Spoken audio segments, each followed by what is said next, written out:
O Tacla Duran, ele é um advogado que foi implicado bem no começo da Lava Jato, lá em 2015, 2016, né, como sendo um dos caras que responsáveis pela lavagem de dinheiro da Odebrecht e de algumas outras empresas, né? De fato, muito dinheiro passou pela mão desse cara, né? E aí ele se candidata a delator pela Lava Jato, e a Lava Jato aceita conversar com ele, ou seja, dá credibilidade inicial ao que o Tacla Duran tinha para falar. No meio desse caminho, segundo o Tacla Duran viria mais tarde a revelar, e atenção, ninguém está dizendo que o Tacla Duran está falando a verdade ou mentindo. A grande questão é que ele nunca foi ouvido em juízo. Esse é o grande ponto, né? A primeira vez que ele foi ouvido foi ontem, né? Ele se candidata a delator e no meio do caminho da delação dele, ele acaba fazendo uma denúncia muito séria, dizendo que um advogado chamado Carlos Ucoloto Júnior, ele que era sócio da Rosângela Moro em um escritório de advocacia na época. Então vejam só, o cara que é candidato a delator está conversando com o MPF em Curitiba, num processo na 13ª Vara, no qual o Moro é o juiz e o sócio da esposa do juiz conversa com esse cara em paralelo, tá? Então isso só seria um grande motivo para a gente colocar em suspeição o Moro na época, apesar de qualquer coisa que viria a ser revelada depois, né? No entanto, o Moro segue no processo. O Tacla Duran revela o seguinte, ele faz uma denúncia, né, dizendo que o Zucoloto, sócio da Rosângela, ofereceu para ele facilidades por fora do processo em troca de dinheiro. Ou seja, um advogado que chega e fala o seguinte, se você me pagar uma grana aqui, eu consigo ajustar a sua delação para a sua pena ser menor. Essa é a denúncia básica do Tacla Duran. Imediatamente, o Moro, na época, se manifesta defendendo o Zucoloto, né? Uma coisa também muito heterodoxa, digamos assim, né? Um juiz se manifestar defendendo um advogado terceiro de um delator, né? A delação sequer tinha chegado na mão do juiz ainda na época, né? E aí a própria Lava Jato oficialmente se manifesta numa nota de 10 parágrafos bastante robusta também, atacando a credibilidade do Tacla Duran. Exatamente o que o Moro fez ontem, né? O Moro falou ontem que o Tacla Duran não tem credibilidade porque ele foi condenado por lavagem de dinheiro. Ora, todo delator, eventualmente, é um criminoso. Se criminoso não fosse, delator não seria, né? Todo delator está envolvido num esquema criminoso. Isso é um clássico das delações premiadas desde os anos 50, 60 e 70, quando elas ganharam fama principalmente na Itália, nas delações contra a máfia italiana Cosa Nostra, na figura do Tommaso Buscetta, que foi o grande delator da Cosa Nostra. E lei na qual, inclusive, a lei brasileira é inspirada, e delações nas quais o Moro se inspirou, inclusive nas teses acadêmicas dele, citando o juiz Giovanni Falcone, que foi o juiz italiano que ouviu o primeiro grande delator da máfia, que colocou mais de 300 mafiosos na cadeia, alguns deles em prisão perpétua, que morreram, inclusive, poucos anos atrás, né?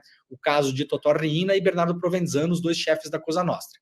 Então, a história do Tacla Duran é essa. Imediatamente, quando ele começa a espalhar essa versão de que ele estaria sendo chantageado, a delação dele é brecada, ele tem um mandato de prisão, ele vira réu, tem um mandato de prisão contra ele expedido, ele acaba ficando preso 6 meses, consegue sair da prisão no Brasil e vai para a Espanha e está lá até hoje, porque também é cidadão espanhol.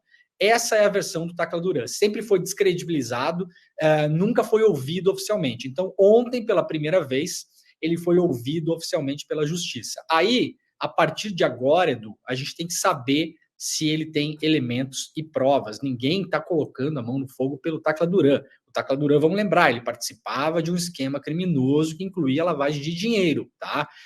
Que é o que está na ficha criminal dele até agora. Isso, no entanto, nunca é motivo.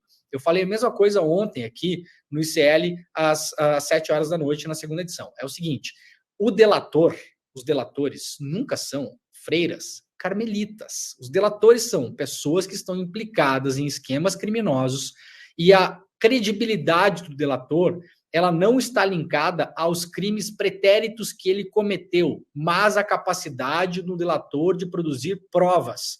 Então agora a gente vai ter que ver se o Tacla Duran... Vamos lembrar que todo esse escândalo falando que vão matar as autoridades, que vai matar o Moro, não sei o quê, foi denunciado por um criminoso.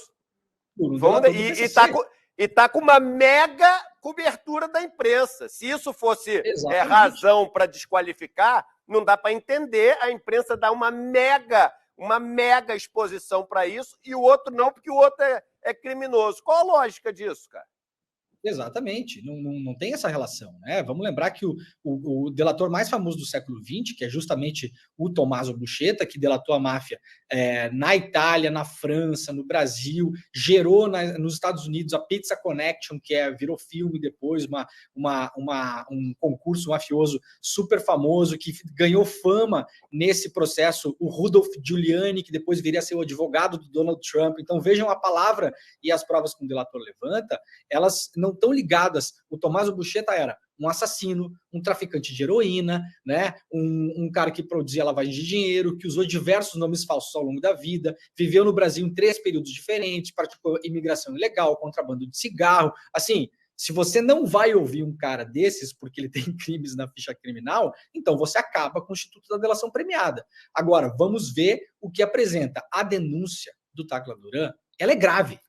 Se ela é verdade ou não, a justiça tem que estabelecer. O ponto é, Edu, ele nunca foi ouvido pela justiça. Então agora que se ouça o Tacla Duran e que se recolha suas provas.